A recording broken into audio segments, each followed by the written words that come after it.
warahmatullahi wabarakatuh. Innal hamdalillah nahmaduhu wa nasta'inuhu wa nastaghfiruh wa na'udzu billahi min shururi anfusina wa min sayyiati a'malina. Man yahdihillahu fala mudilla lahu wa man yudlilhu fala hadiya lahu. Wa asyhadu an la ilaha illallah wahdahu la syarika lahu. أشهد أن محمدا عبده ورسوله. يا أيها الذين آمنوا اتقوا الله حق تقاته ولا تموتن إلا وأنتم مسلمون.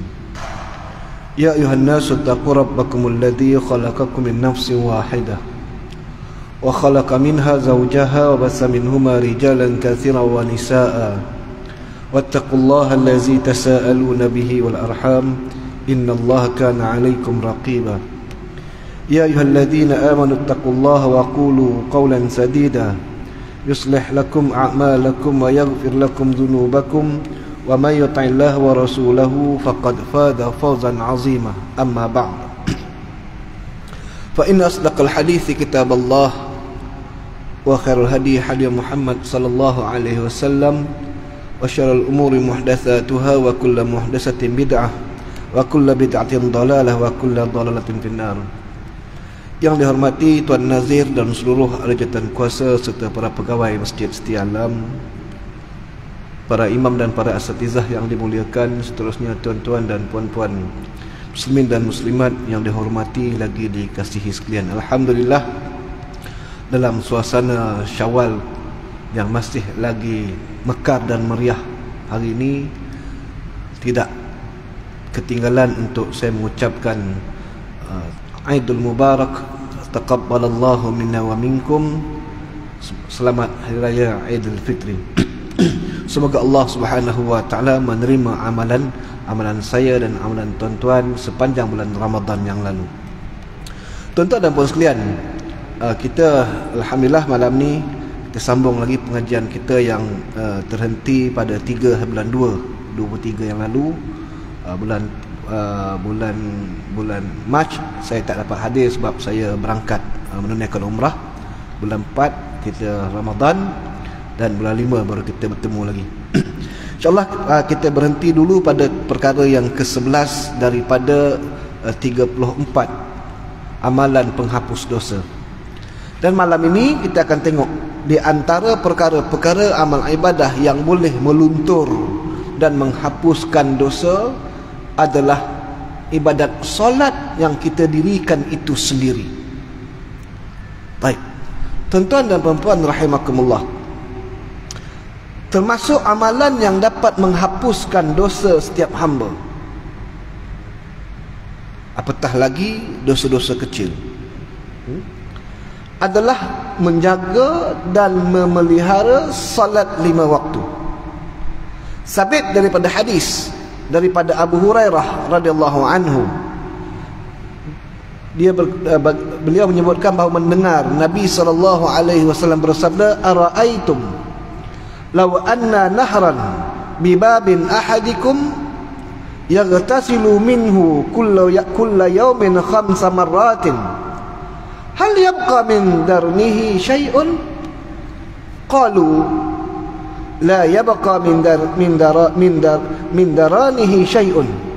Qala fadzalika masalus salawatil khams yamhullahu bihinnal khataya aw kama qala. Sabda Nabi sallallahu alaihi wasallam, ara'aitum law anna nahran bi babin ahadikum yaghtasilu minhu kulla yawmin 5 marrat. Nabi kata, apa pandangan kalian apabila di hadapan pintu rumah kalian terdapat satu sungai yang mana kalian akan mandi sebanyak 5 kali sehari?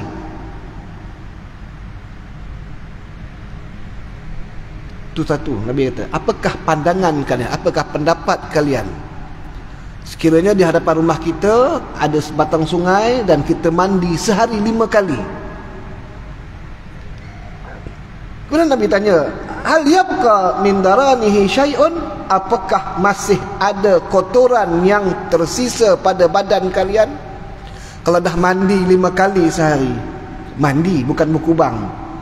Orang macam saya, orang kampung, orang sawah, air lagi keliling rumah.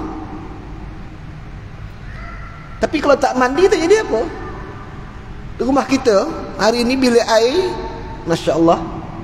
Tapi kalau tak mandi, tak mendatangkan apa pun manfaat pun. Bahkan sifat mandi, tuan-tuan, dia mandi bersungguh dengan sebenar-benar mandi, selayaknya sifat orang mandi. Bukan mandi acah-acah macam cerita Piramli. Masuk duk kuih mata sudah keluar, dah tak jadi mandi. Nabi tanya, apakah dengan mandi 5 kali sehari itu masih ada lagi baki-baki kotoran pada badan kita? Para sahabat menjawab, la yabqa minhu daranihi syai'un, maka tidak ada lagi sisa dan baki tinggal daripadanya. Dan Nabi kata, fadzalika masus salawatil khamsah, itulah perumpamaan contoh solat 5 waktu. Yamhullahu bihinnal khataya, demikianlah perumpamaan solat 5 waktu, kata Nabi, Allah akan menghapuskan dosa dengannya. Muslimin rahimakumullah. Ibn Hajar Al-Asqalani ketika mensyarahkan hadis ini menyatakan bahawa idza salahunna liwaqtihinna fi jama'atin wa ghairiha, terhapusnya dosa daripada solat itu jika dia menunaikan solat itu tepat pada waktunya.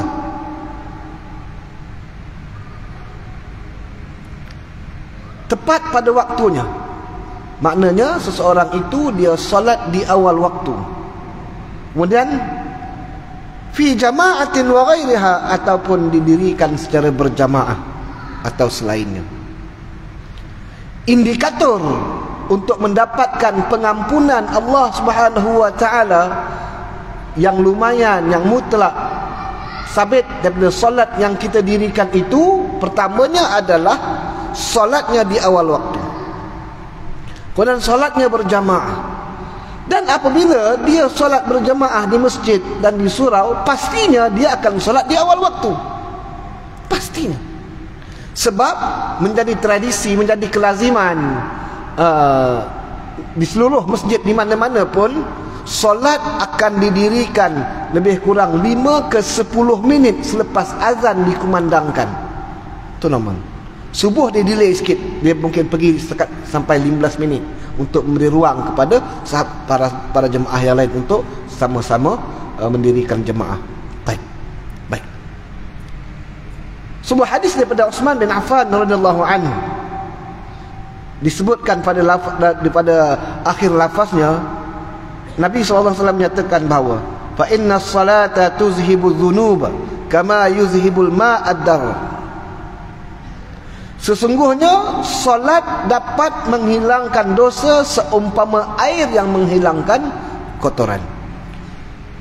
Cuma tinggal lagi, tuan-tuan dan puan sekalian, solat yang didirikan itu mestilah solat yang benar-benar persis menurut aturan yang telah ditunjukkan oleh Nabi sallallahu alaihi wasallam.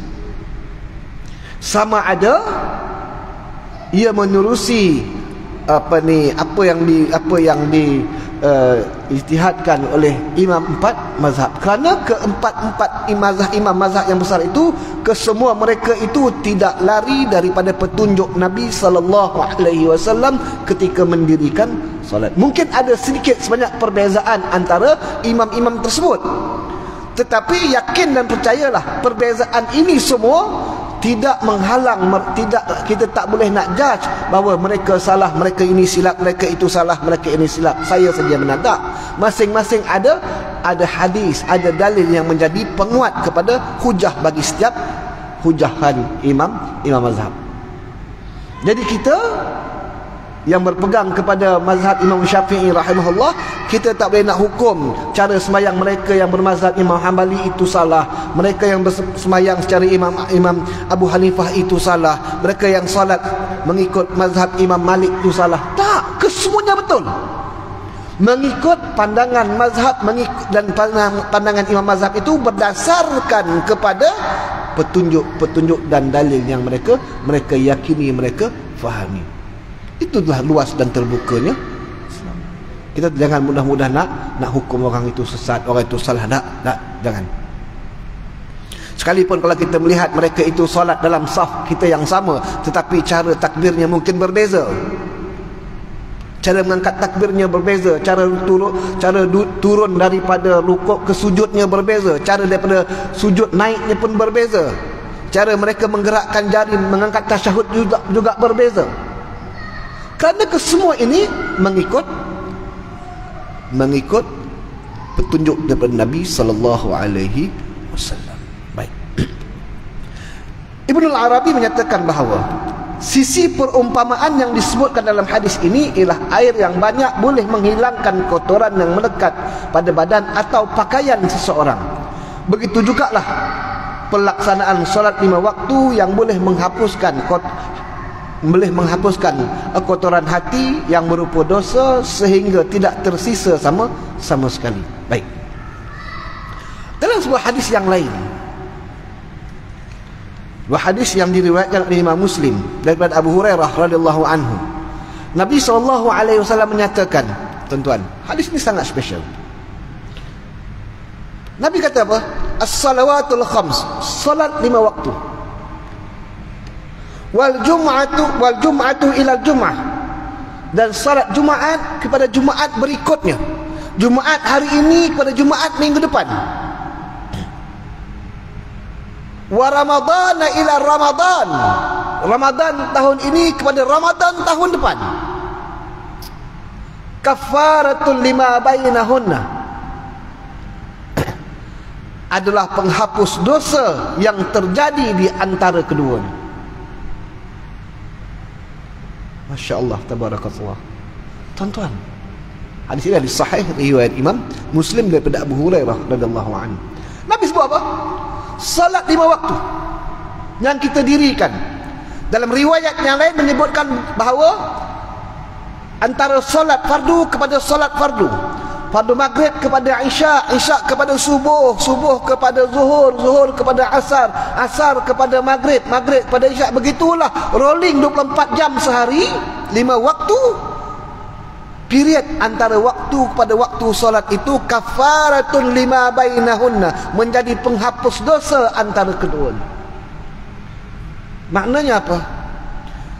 Bagi hamba Allah yang mendirikan solat kerana Allah Subhanahu wa taala dengan penuh khusyuk tawaduknya kepada Allah Subhanahu wa taala, dengan hatinya ikhlas kerana Allah Subhanahu wa taala, yakin dan percayalah bahawa kita sedang berada di dalam suasana pengampunan Allah Subhanahu wa taala. Maghrib kepada isya, Allah telah dah hapuskan dosa, selagi mana dia tidak melakukan dosa-dosa besar. Selagi mana seseorang itu tidak melakukan dosa-dosa besar, maka selama itu dosanya akan dihapus, diampun oleh Allah Subhanahu wa taala. Itu dalam konteks 24 jam sehari. Dalam konteks mingguan Nabi menyatakan wal jum'ati ilal jum'ah, wal jum'atu ilal jum'ah, Jumaat kepada Jumaat berikutnya. Dalam hadis riwayat Muslim yang lain disebutkan wa ziyadatun salasatil ayyam, dan ditambah lagi 3 hari.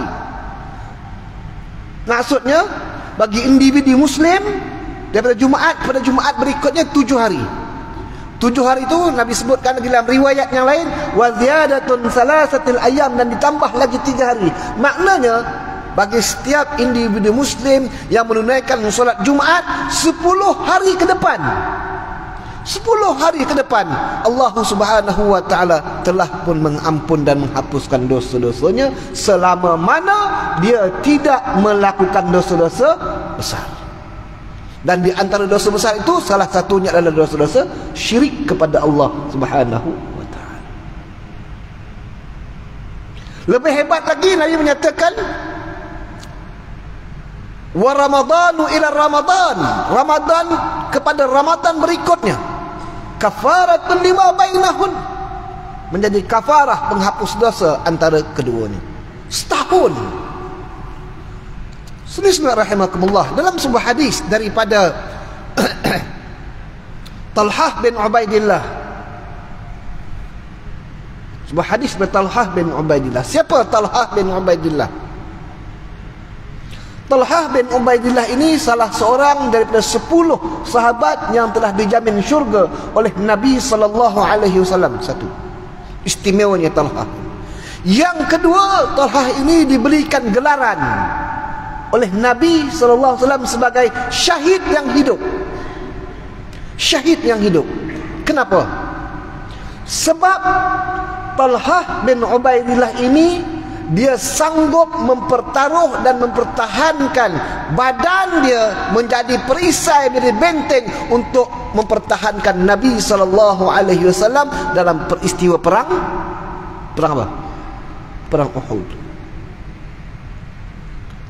Dicatatkan dalam sejarah, tak kurang daripada 75 ke 79 kesan tikaman dan tetakan yang berada pada tubuh badan Talhah bin Ubaidillah dalam peristiwa perang Uhud. Tuan-tuan, 75 kesan tetakan itu bukan sikit. Bukan sikit. Dan tetakan yang datang itu, kesan luka yang datang itu barangkali daripada busur panah, barangkali daripada tusukan lembing, barangkali daripada tetakan pedang. Tuan-tuan, boleh imagine tengok, kita ke yang tercarik sikit ya kena pisau kupas bawang pun menjerit tak ketahuan dah. Duk mengadai tak ketahuan dah, baru luka hujung jari ya.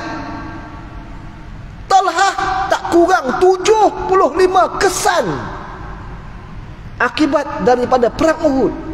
Sebab itu tuan-tuan, Nabi sebut dia syahid hidup. Alhamdulillah, Allah bagi dia umur panjang demi untuk mempertahankan Nabi SAW, yang Nabi juga pada ketika itu turut cedera. Ini Talhah cerita. Kata Talhah, ada 2 orang lelaki di zaman Nabi SAW yang turut bercita-cita, yang turut ingin bersama dengan Nabi SAW. Salah seorang daripada kedua ni orang yang macam tadilah, orang yang bersemangat untuk berjihad. Dalam jiwa dia orang perang. Dan salah seorang daripada kedua ni masuk menyertai perang dan akhirnya dia syahid. Dia masuk berjihad dan dia syahid. Seorang lagi sahabat dia, setahun selepas itu baru meninggal. Setahun selepas sahabat dia yang pertama tadi meninggal, syahid, baru dia meninggal. Jarak tempoh setahun. Baik. Kata Talhah bin Ubaidillah, pada satu malam aku bermimpi bertemu dengan mereka,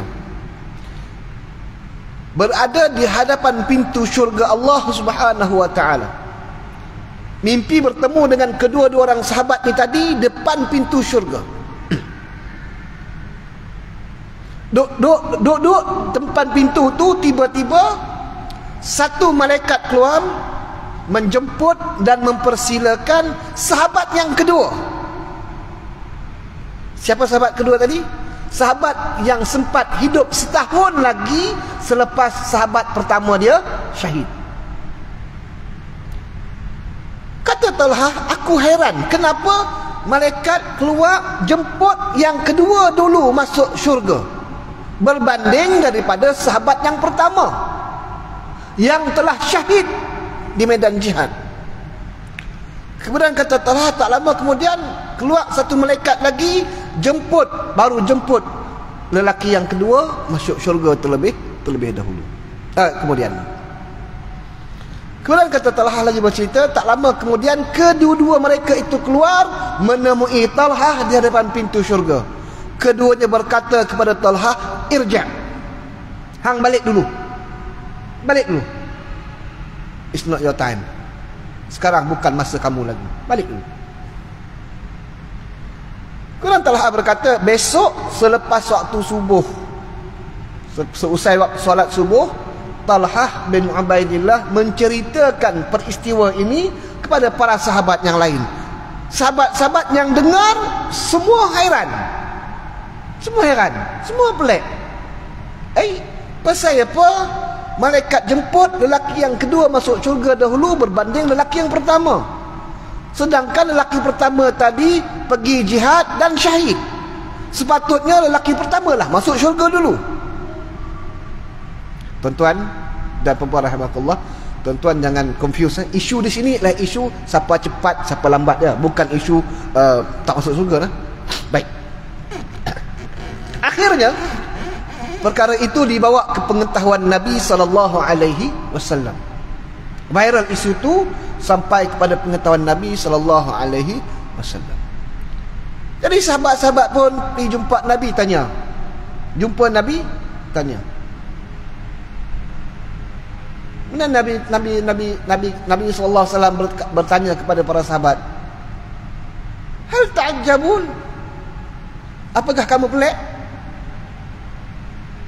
Sahabat kata, mau tak pelik? Mau tak pelik? Sebab lelaki A, lelaki pertama tadi pergi jihad dan syahid. Tetapi mengapa lelaki yang kedua terlebih dulu masuk syurga? Baik, tuan-tuan dan puan-puan rahimakumullah, Nabi menjelaskan kepada mereka. Tanya Nabi kepada mereka, tidakkah lelaki yang kedua tadi hidup setahun, kemudian sempat hidup setahun lagi selepas lelaki yang pertama? Sahabat semua berkata, qalu bala ya Rasulullah. Ya Rasulullah, betul. Lelaki yang kedua tadi meninggal setahun selepas sahabat pertama syahid. Baik. Kemudian kata Nabi SAW lagi, wa adraka ramadana fasamahu. Tidakkah dalam setahun itu dia bertemu dengan bulan Ramadan dan dia berpuasa? Sahabat semua kata ya. Fasalla kaza wa kaza. Tidakkah dia solat itu dan ini? Ada berapa perkara? Ada dua perkara besar.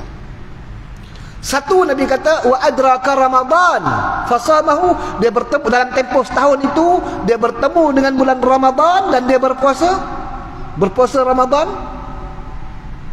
Sebab hadis yang kita sebutkan tadi, wa ramadana ila ramadan kafaratun lima bainahunna.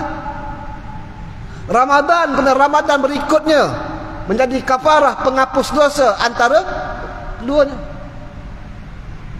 Fasalla, dan dia juga mendirikan solat.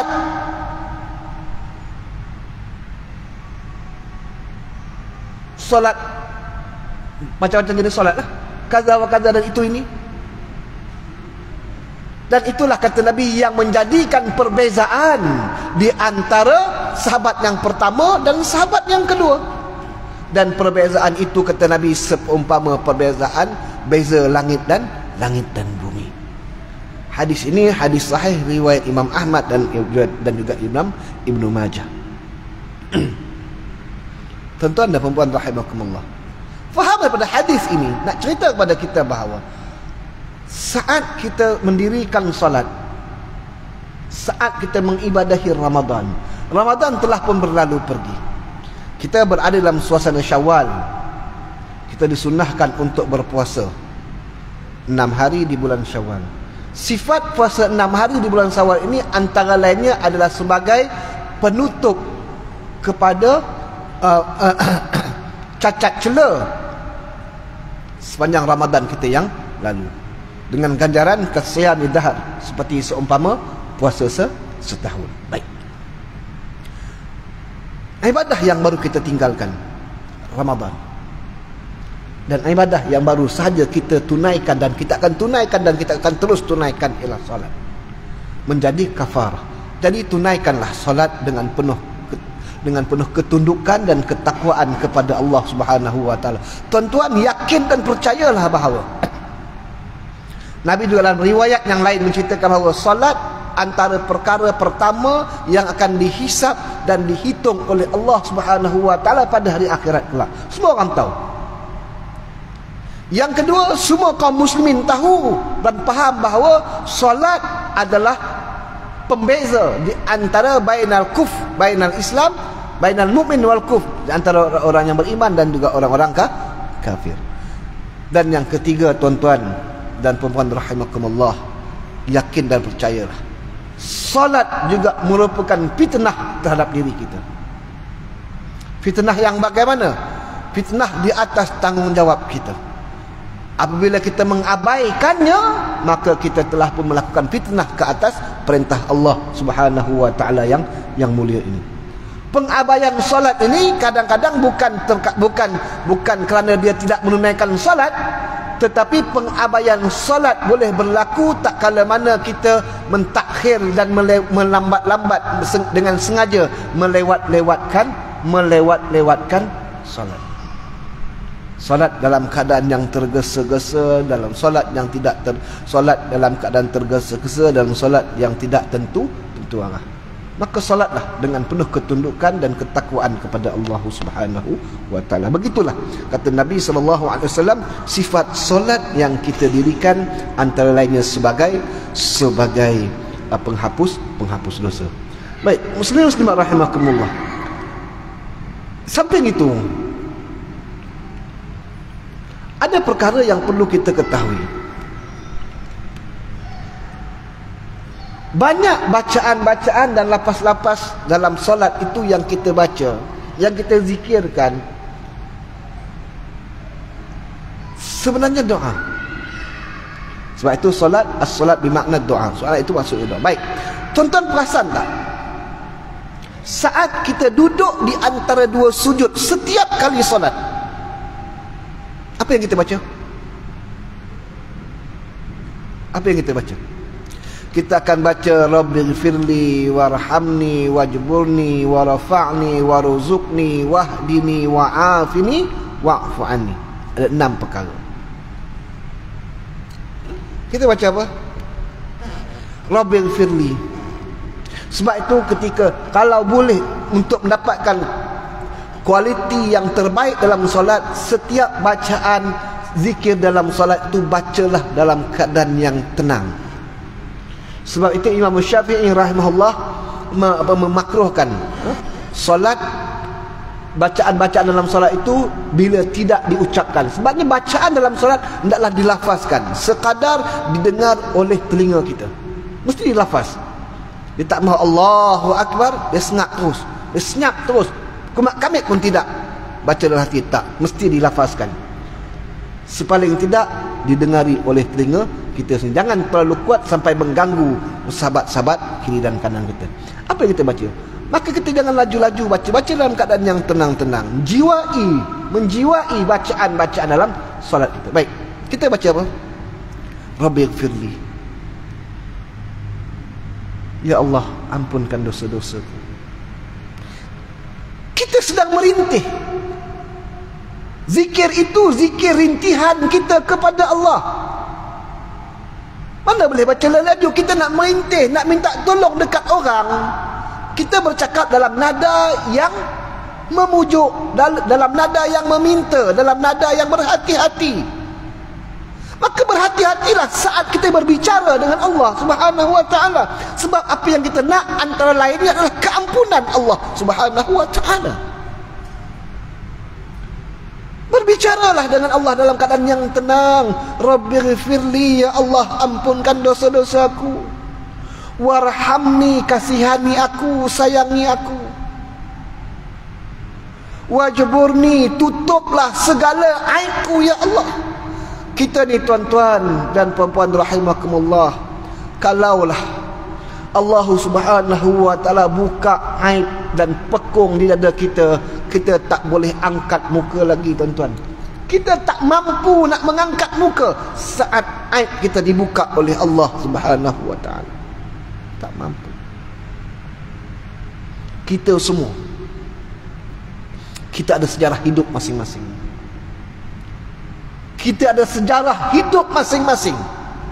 Sejarah zaman kecil kita, zaman kanak-kanak kita, zaman remaja kita, zaman bujang kita, zaman awal perkahwinan kita, sampai kepada hari ini, kita ada sejarah yang kita tutup, yang orang lain tak tahu kelemahan-kelemahan kita. Saat kita bersendirian, saat kita dengan kawan-kawan, saat kita dengan sesiapa pun, tuan-tuan bayang kalau Allah Ta'ala buka aib kita, kita tidak mampu lagi untuk mengangkat kepala, kita tidak akan mampu lagi mengangkat pandangan kita, kerana kita telah dilumpuhkan dengan segala amalan perbuatan kita yang telah lalu. Sebab itu kita kena minta. Dalam hadis yang lain, Nabi SAW memberikan peringatan tegas kepada kita kaum muslimin, tutup aib saudara kita. Yakin dan imanilah, selagi mana kita menutup aib sahabat kita, saudara kita, selama itu Allah akan tutup aib kita. Apabila kita buka aib orang, tuan-tuan, tunggu saat dan ketikanya aib kita akan dibuka oleh Allah Subhanahu wa taala. Tuan-tuan, jangan salah faham pula. Aib lain, maksiat lain, jenayah lain. Kemungkaran kok dia biar, itu aib tak? Itu bukan aib. Itu mungkar. Mungkar kena sebut. Jenayah kena report. Baik. Wajib murni. Kita sedang berbicara dengan Allah. Ya Allah, ya Tuhanku, tutuplah keaiban. Tutup aib. Warafa'ni.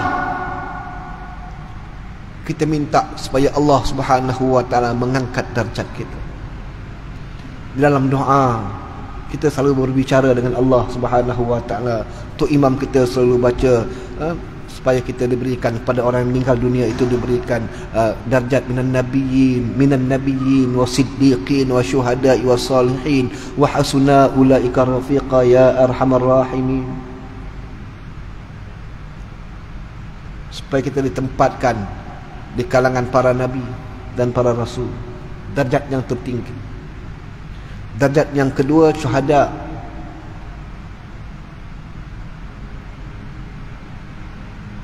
Dan nabiyyin wa siddiqin, darjat yang kedua ialah para siddiqin. Wa syuhada'i wa salihin. Supaya Allah angkat darjat kita. Kita minta supaya Allah Subhanahu wa taala angkat darjat. Biarpun kita tidak dipandang oleh manusia, tetapi kita mempunyai darjat yang tinggi di sisi Allah Subhanahu wa taala. Itulah impian kita. Kita minta. Warzuqni, ya Allah, berikanlah aku rezeki. Berikan aku rezeki. Wa'afini, berikanlah aku kesihatan ya Allah.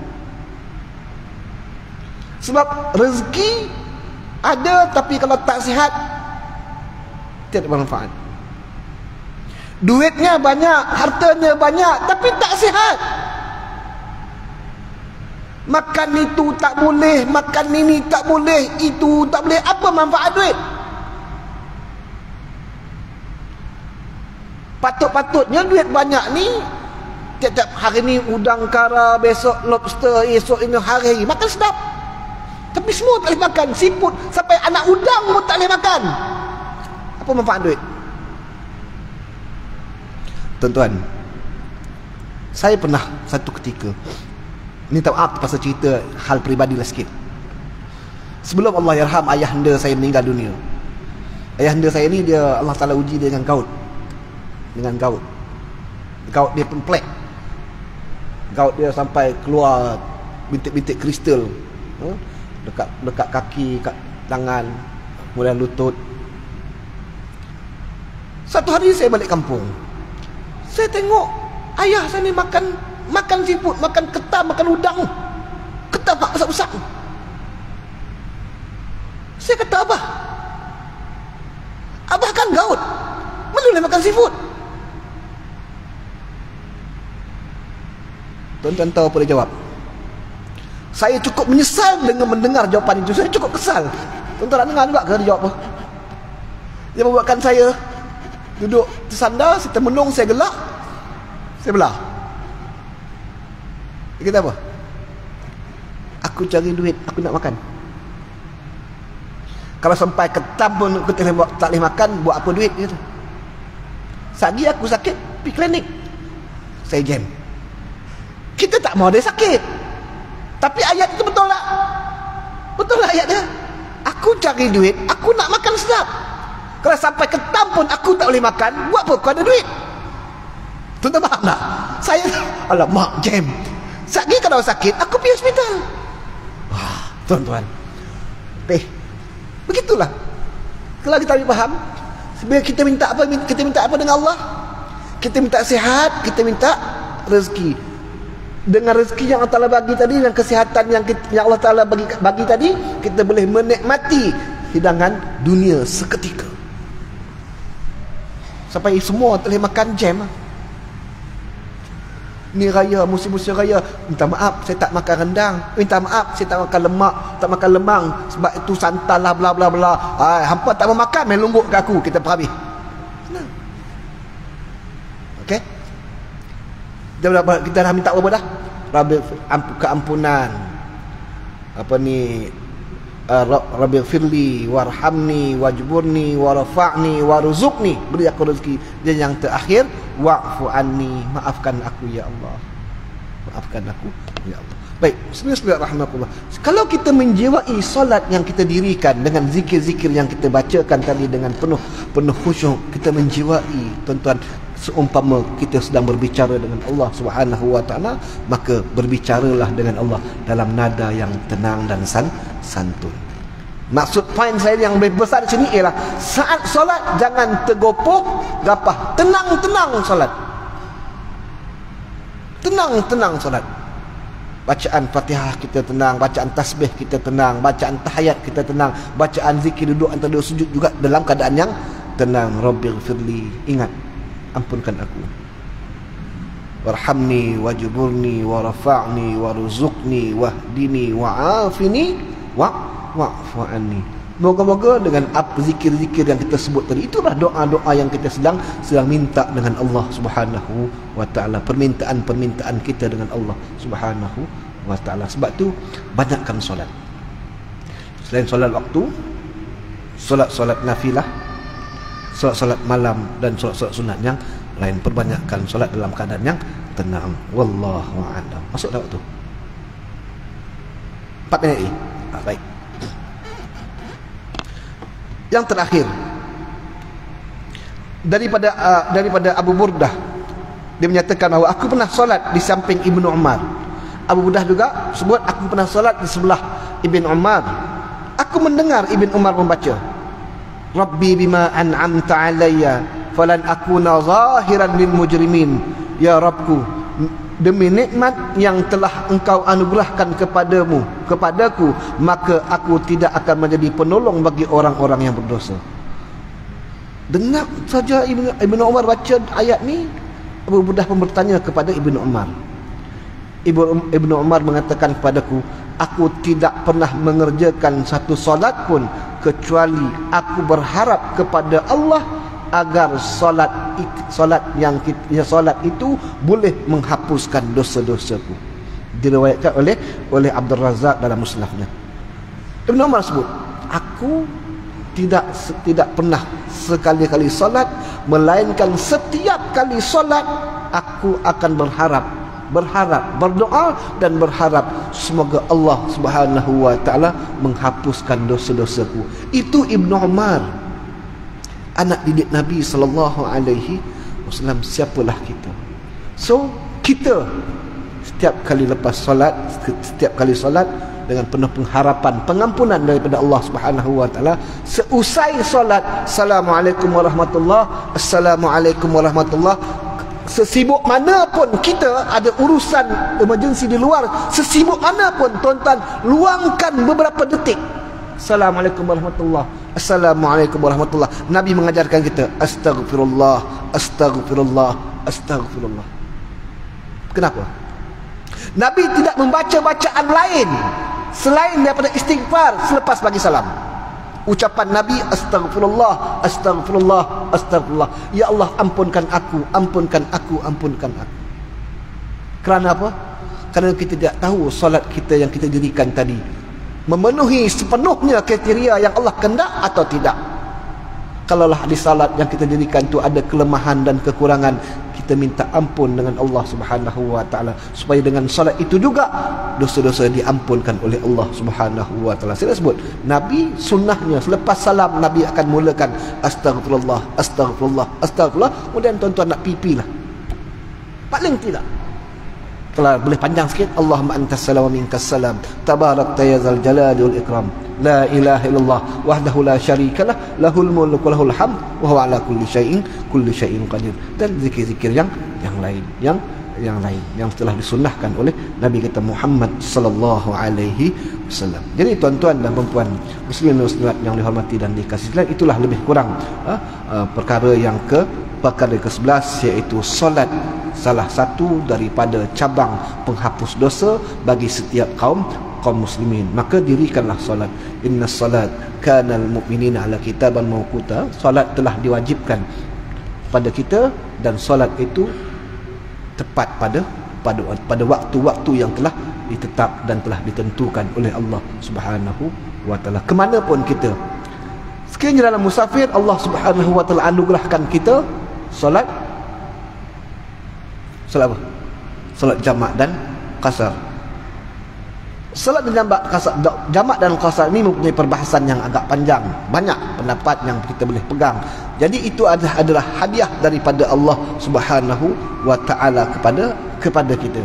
Ni saat-saat kita besok lusa kita nak berziarah, nak memenuhi undangan open house dan segala macamnya, tuan-tuan, di antara salah satu perkaranya adalah yang kita kena tengok, mungkin ada ruang untuk kita jamak, mungkin ada ruang untuk kita qasar. Ambillah hadiah daripada Allah Subhanahu wa taala.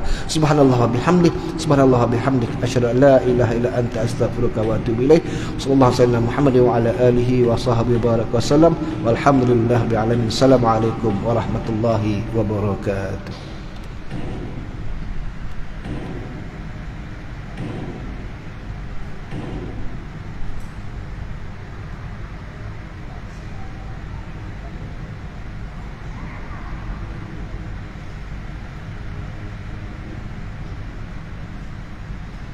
الله أكبر.